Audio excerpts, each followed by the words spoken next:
Mais l'agriculture, c'est quand même, on l'oublie peut-être un peu trop, c'est une activité centrale dans la vie des hommes puisqu'elle nourrit les populations.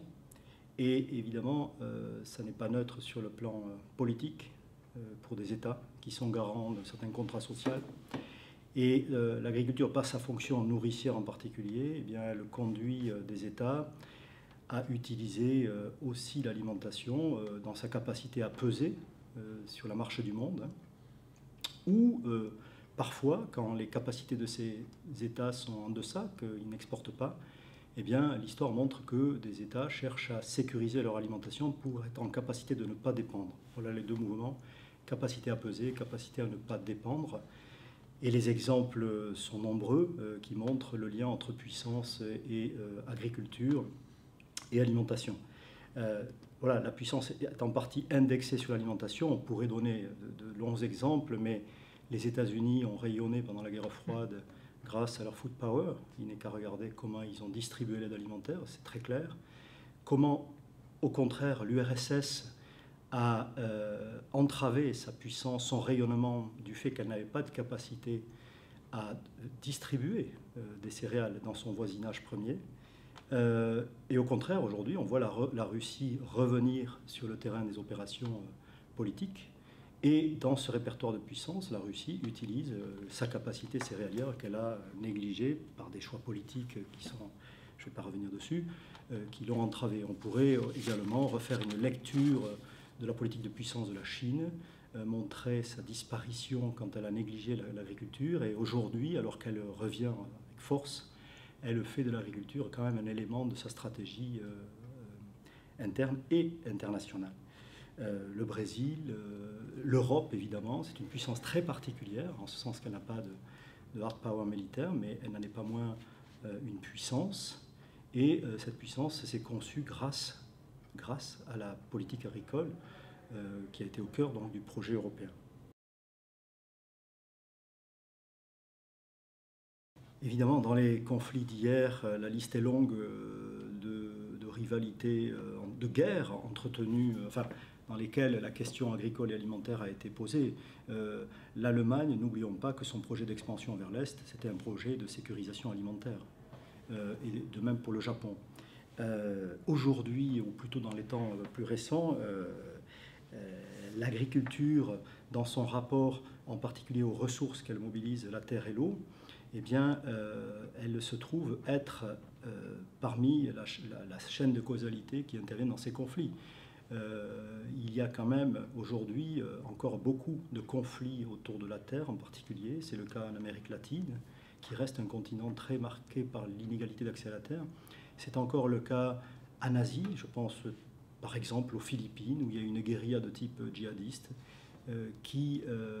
dont la généalogie remonte à cette question foncière. Et puis en Afrique, la question foncière est très posée encore aujourd'hui, et de plus en plus avec la venue d'investisseurs étrangers, mais elle est posée également dans des États qui n'ont pas encore apuré cette question foncière. Je pense à l'Afrique du Sud, pays dans lequel la question est revenue avec force vitalité au moment des dernières élections législatives.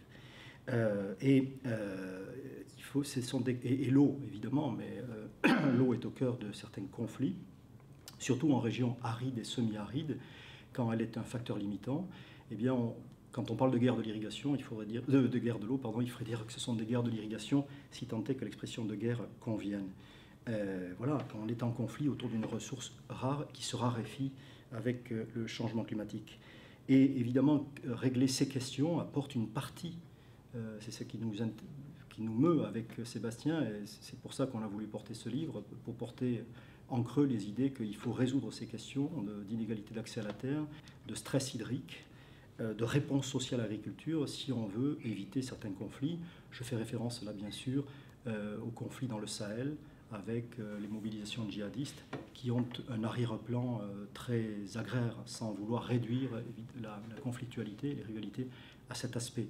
Ça se surajoute à des problèmes ethniques, religieux, mais la question agraire est fondamentale. Donc résoudre ces sujets, c'est évidemment offrir aux générations qui viennent un monde plus apaisé.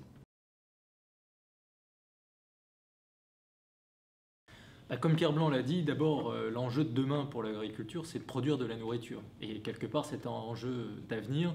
C'est à la fois son enjeu du passé, c'est l'enjeu historique. Et ça nous permet de rappeler qu'en 2020, en 2030, en 2050, comme depuis le début de l'histoire de l'humanité, les êtres humains auront besoin de se nourrir pour vivre, se développer et vivre en paix. Donc demain, le premier objectif de l'agriculture, son premier défi principal, c'est de continuer à pouvoir être productive et de nourrir les hommes. Je profite d'ailleurs de rappeler que l'agriculture ne sert pas uniquement à produire de la nourriture, elle permet aussi de participer au mix énergétique et produire des énergies renouvelables, elle permet aussi de s'habiller, de se chauffer, de se déplacer. Et donc l'agriculture a plusieurs fonctionnalités auxquelles on pourrait ajouter bien sûr l'aménagement du paysage et l'entretien d'un certain nombre de territoires qui sont ruraux et parfois déconsidérés.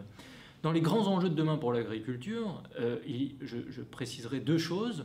D'abord, pour les agriculteurs, vivre dignement de leur métier et donc d'avoir des revenus qui leur permettent à la fois de développer leur entreprise, leur exploitation, de trouver leurs clients, leurs marchés, leurs consommateurs, d'être fiers de faire ce métier. C'est un métier qui est partout dans le monde aujourd'hui un peu déconsidéré à tort. La place sociale, la place politique, la place médiatique accordée aux agriculteurs n'est sans doute pas à la hauteur de leur contribution. Encore une fois, nous avons tous besoin des agriculteurs au quotidien dans notre vie. Ils sont au fond de notre assiette, ils sont au cœur de notre sécurité individuelle et collective par l'acte alimentaire.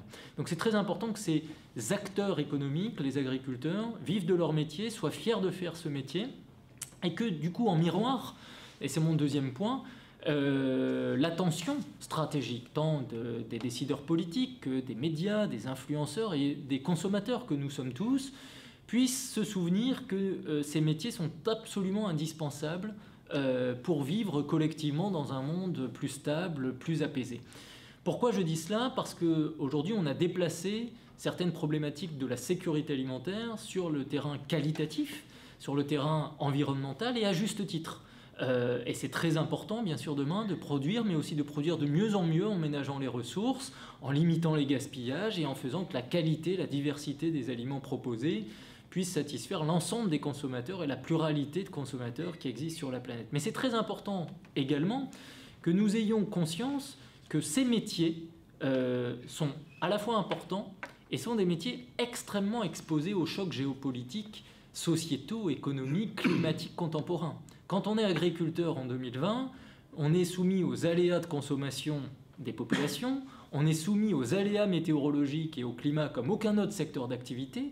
Donc évidemment, les changements climatiques les concernent au premier plan. Et aussi une exposition aux chocs économiques, chocs de prix, une volatilité des cours des matières premières, ce qui fait que quand on est agriculteur, on ne sait jamais quel revenu on va avoir. Et rares sont les métiers où on signe un contrat de travail sans connaître son revenu, ses conditions, et surtout avoir un contexte qui bouge beaucoup entre des marchés mondiaux qui se transforment, des décisions parfois politiques qui complexifient l'acte de production agricole, et encore une fois un regard de la société qui peut-être, dans nos sociétés européennes en sécurité alimentaire, ont oublié que pour débattre de la qualité d'un produit, il faut d'abord avoir une quantité dans l'assiette.